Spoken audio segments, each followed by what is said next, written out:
Hello, xin chào các bạn đã quay trở lại với review 5 phút. Ở cuối tập trước, trong khoảnh khắc Tử Dương đánh ra một đạo tuyệt sát đem theo sức mạnh hủy thiên diệt địa, muốn phá tan vạn ma xảo, thì nữ vương Lạc Trần đã lao tới. Không muốn thấy tông môn hoàn toàn bị hủy hoại, nàng đã sử dụng công pháp hệ không gian đón nhận toàn bộ công kích của Tử Dương. Khoảnh khắc Lạc Trần và Tử Dương biến mất, Tuệ Tâm đã đứng ra thay Tử Dương xử lý nốt đám ma tộc còn đang ngoan cố. Lúc này thì Tử Dương và nữ hoàng ma tộc đã xuất hiện ở trong một thế giới băng lãnh. Nhìn thấy thần khí băng xương chi nộ của mình bị đóng băng, Lạc Trần lập tức muốn tiến lên lấy lại nó. Thế nhưng trên thanh kiếm này lại tồn tại phong ấn khiến nàng không cách nào lấy được, bởi vì sự thành khẩn nhiều lần nhượng bộ của vị nữ hoàng này trước đó nên Tử Dương không muốn ra tay với nàng.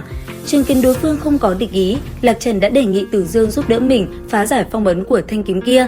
Thế nhưng đúng lúc này, toàn bộ không gian xung quanh hai người đều bị đóng băng với tốc độ nhanh chóng. Sức mạnh băng giá cực hạn dường như muốn đóng băng luôn hai người bọn họ. Đến lúc này thì Lạc Trần cũng kinh hãi nhận ra, nơi mà bọn họ truyền tống đến chính là Băng Hà Thần Điện, một nơi cấm kỵ trong ngũ đại ma tộc, cũng là địa phương nguy hiểm nhất trong toàn bộ Đạo Châu. Trong khi Lạc Trần vẫn chưa thể khôi phục bình tĩnh thì một giọng nói vang lên bên trong thần điện: "Nữ hoàng Vạn Ma Tổ giá lâm, thân là hộ pháp trong Băng Hà Thần Điện, ta phải tự mình nghênh đón mới được." Nương theo âm thanh vừa chấm dứt, hàng loạt tiếng bước chân nặng nề đều xen lẫn rung động như long trời lở đất. Rất nhanh, một tên to con xuất hiện trước mắt hai người, gã có hình dáng to lớn gấp 3 người thường, toàn thân được bao phủ bởi ma diễm thuộc tính băng lam.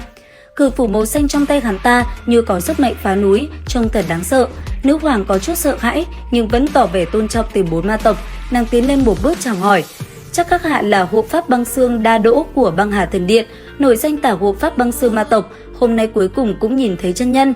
Người ta nói ra mỗi một nơi trong ngũ đại cấm địa ma tộc nhất mạch đều là nơi sinh sống của các ma tôn thượng cổ, mỗi người nắm giữ uy thế vô song. Nhóm ma vương thống ngự ma tộc không dám tới gần cấm địa, bằng không cho dù đồng loại ma tộc trong cấm địa tổ quái cũng sẽ không chút lưu tình.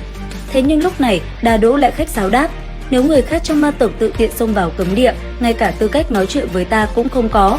Nhưng nữ hoàng Lạc Trần thì khác, ngài đã giá lâm, có cần vào trong cấm địa ngồi một chút không?"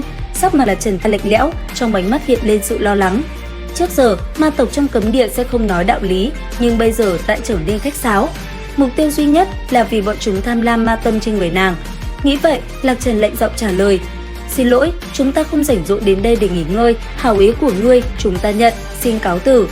Nghe vậy, thân thể băng lam to lớn kia lại không chút hốt hoảng, nhanh răng cười lớn: "Cấm địa ma tộc tuyệt đối không tuân theo quy tắc do người ngoài đưa ra, nếu đã tới chỗ này, các ngươi sẽ không có cơ hội lựa chọn." Lời vừa dứt, Đa Đỗ cũng ngay lập tức phóng đến trước mặt hai người, đánh ra một cự chưởng to lớn. Lạc Trần đối phó với tên ma tộc này có chút thua thiệt. Dù sao nàng cũng đang bị thương, chính vì thế không trụ được bao lâu. Đến lúc này, Từ Dương rốt cục cũng ra tay, linh lực trong nháy mắt dao động, hóa thành một cự kiếm khổng lồ. Ngay sau đó, mũi kiếm sắc bén đã lập tức xuyên thủng một lỗ trên người Đa Đỗ. Chứng kiến một màn này, Lạc Trần thất kinh, trong lòng càng thêm mến mộ nhân loại trước mắt. Tuy nhiên, nàng lại nói cho Tử Dương biết tên hộ pháp này chưa hoàn toàn bị lấy mạng. Trong thế giới băng lãnh, hắn nắm giữ thể chất gần như là bất tử. Lời giải thích của Lạc Trần khiến Tử Dương cảm thấy có chút thú vị. Ngược lại lúc này, tên to con kia đã nhanh chóng chữa trị nhục thân và khôi phục trạng thái ban đầu. Hắn lần nữa đứng lên cười lớn quát: "Sao hả? Rất kinh ngạc phải không? Nhân loại ngươi quả thật cường đại, nhưng trong thế giới của ta, người bất quá cũng chỉ như dâu kiếm mà thôi." Nói rồi, hắn quay qua phía Lạc Trần lên tiếng: "Nữ hoàng Vạn Ma tộc, ngươi là lãnh tụ cao quý sở hữu ma tâm truyền thế, vì sao lúc này lại dựa dẫm vào một tên nhân loại?"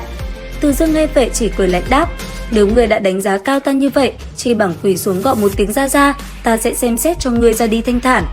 Nghe vậy, Đa Đỗ cười lớn, vẻ mặt của gã lúc này giống như nghe được một chuyện nực cười. Tiếng cười vừa dứt, gã lập tức phóng đến trước mặt Tử Dương. Đến đây thì cũng hết tập 56 luyện khí 10 vạn năm. Các bạn có tò mò về diễn biến tập tiếp theo hay không? Theo dõi kênh để biết thêm chi tiết nhé. Xin chào và hẹn gặp lại các bạn ở những video tiếp theo.